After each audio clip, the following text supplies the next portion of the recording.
Hey everyone, welcome to Mountain Woman Radio.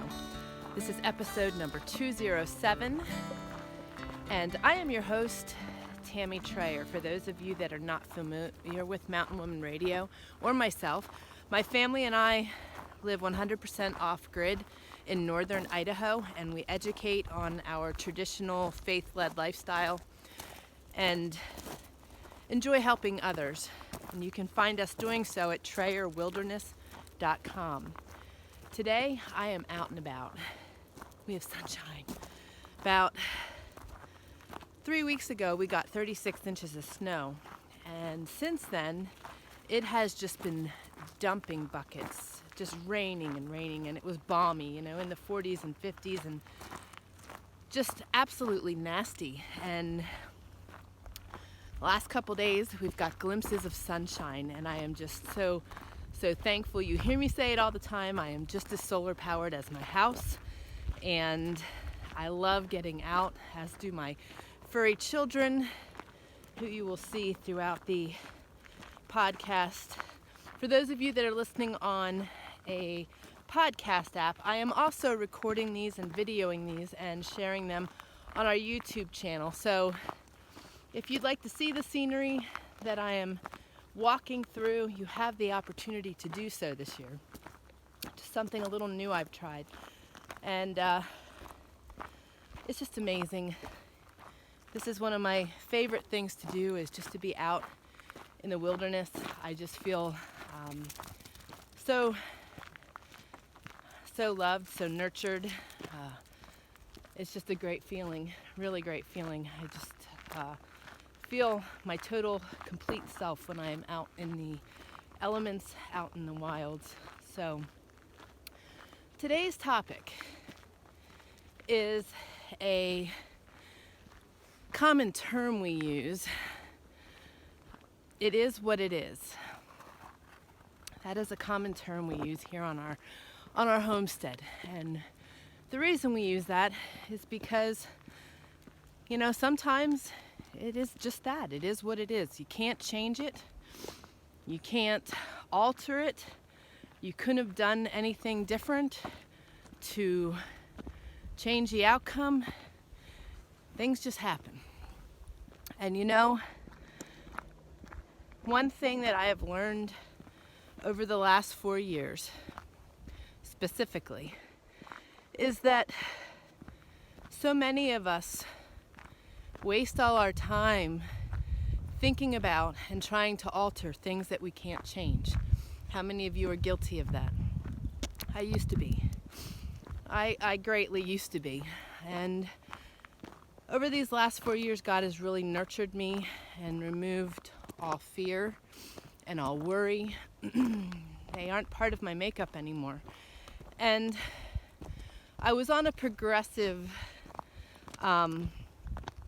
change in learning to just accept the crazy stuff for what it is. And that is why we say it is what it is. Now, we have had people who have snarkily said to us, it is what it is. Not understanding how we can be walking something out and not making more of an effort, or not discussing it, or not talking about it, or whatever. I don't know what was in their mind, but we knew that the circumstances they were referring to were things that we could not change. Despite our greatest efforts, we couldn't change it. And it really made me realize at that point, how most people think and how much time is wasted. I know how much time I used to waste thinking about things, individuals, circumstances that I couldn't change. And we all want to be able to change people in our lives, but that's not our job. That's God's job. Our job is to pray for them. Our circumstances, sometimes doors close, sometimes things happen for us to grow in those moments, and we don't always walk out of them quickly. Sometimes the circumstances we go through aren't for our own learning. It might be for somebody else's. Sometimes the circumstances we're walking out is so that people that are close to us, that are watching us, can see the transformation and see what God is doing. Or those following us, you know.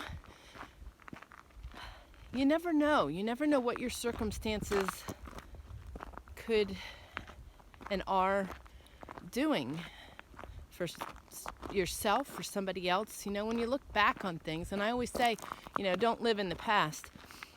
I like looking back to see my growth. I like looking back to see the amazing path God has had me on, and the purpose in everything is just incredible.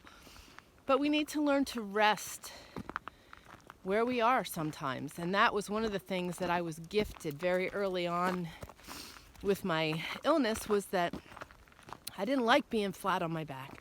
I didn't enjoy the feeling of uselessness, and there were so many emotions. I didn't like it. I didn't like being there. I'm a go-getter. I'm a strong person. I'm a strong woman. So to be in a place of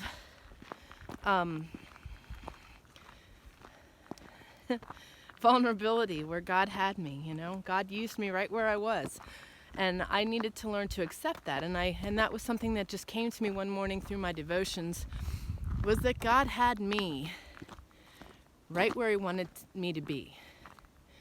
And He did just that. He used me where I was. At that point, I wrote a book.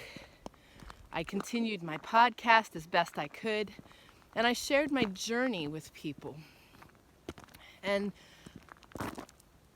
I can't tell you the comfort that came to me knowing that I was right where He wanted me to be. And sometimes, I mean, I'm speaking from experience here. That was not an easy thing initially. But when you learn that you can't control everything, and that there is oftentimes, more than not, purpose in everything we are experiencing, and learning to see the opportunities through the chaos, and that opportunity for me was growth, was incredible growth, was a closeness that I can't even compare my walk with Jesus, you know, how close that became as a result of things. So crazy. We heard robins yesterday. I just paused because there were geese flying over. Just crazy. This weather is so bizarre. Today, it is really cold. Our temperatures went from balmy to cold again. Everything is frozen. It looks beautiful. Despite that it looked horrible and muddy 2 days ago, we're back to the colder temps and we have a winter storm warning. But the animals are confused. This weather is just so bizarre. And anyway, I squirreled on you, sorry. One of the funny things of being out in the wilds. So much to see and hear, and just not missing anything. But back to, it is what it is. You know, the greatest thing we can do in our lives is acknowledge and accept that there is much we cannot alter and change. Give those things, put those things at the feet of Jesus. Pray. Give up the control. I know many of you grabbed that control back. I did for a long time. I didn't think I was. I didn't realize I was. But when I realized I was doing it, I relinquished that and put it back at the feet of Jesus and left it there. And the more you do that, just like any other habit, it's what you learn to do. And it's important because every second is valuable. You know, we don't know what the next second is going to offer us. And that's why it's called the present. It's a gift. So don't waste it. Don't waste it because people are telling you that you should be doing something different, that there's another way out. Sometimes You can't force doors open. And if you attempt to force doors open and take your own path, I think most of us know what that looks like. That's why we are moving faithfully forward, asking God to provide us with open doors and the right path, living in His will. And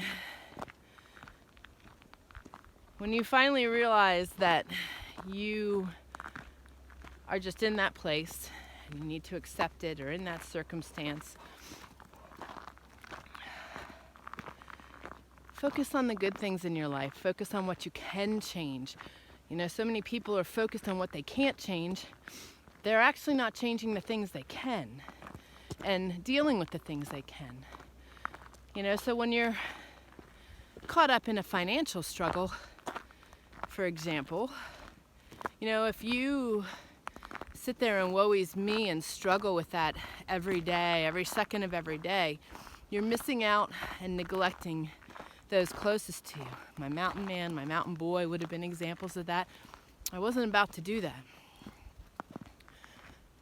Keeping things in balance, it's icy, is really important. And realizing, come on, missus, and realizing that we can control a lot of things. And that's what we should be focusing on. Bettering ourselves, taking care of our families and our children, and anything else that we are able to control, but fully disengage from what we can't. It might be hard. There's many scenarios in my life that I really struggled with, relinquishing that control. And I'm grateful, over the top grateful, that I have learned that my best angle of attack in any of those it is what it is situations is to pray, give it to God, and let it go. And if things shift and I do have control and God wants me to control it, then great. But otherwise, I'm living my life, I'm keeping my joy, I'm seeking my joy and happiness through the chaos, and I'm not wasting my valuable time. So, those are my thoughts for today. That's my encouragement for you today. Because I'm not alone in this. I know I'm not. All of us are walking out unusual oddities, walking through valleys, and journeying alone sometimes. But remember, you're not alone. You think you're alone. You might feel alone. But God is ever present, and don't forget that. So I hope this was some food for thought, some food for your soul. And trust me, it's life-changing. It's life-changing. Don't be a worrier. Don't be a fear-monger. And don't hang on to things that you have absolutely no business hanging on to, because you have no control over them. Just acknowledge it is what it is. So guys, have a fantastic rest of your day. You can find the archives and show notes for this at trayerwilderness.com/podcast-207. And be sure to give it a thumbs up, leave a comment, leave a review depending where you're watching. All of that helps us to reach more people like you, and we have a lot of great material coming your way. I hope you guys enjoyed my mountain man story 2 episodes ago. Be sure to tell your friends too if you think this will be something that they would enjoy as well. So guys, take care. See you next time. God bless.